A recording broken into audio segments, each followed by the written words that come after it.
welcome back to my channel. And as you can see from the title, today is a Valentine's Day hair slay. I got this beautiful red wig from Amazon.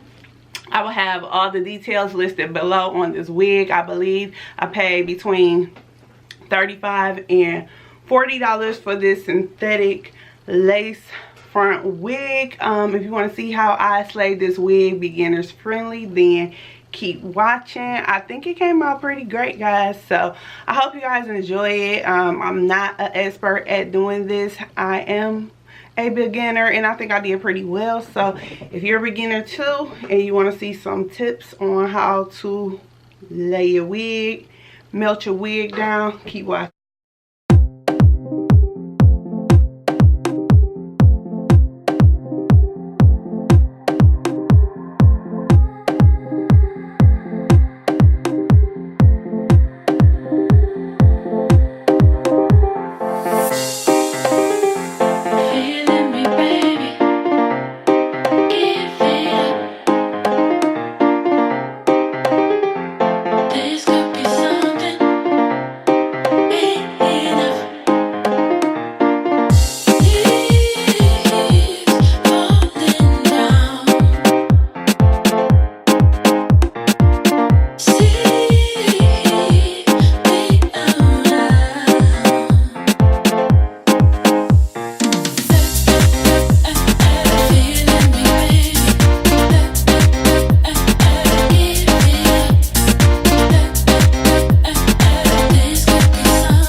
On how to slay your hair.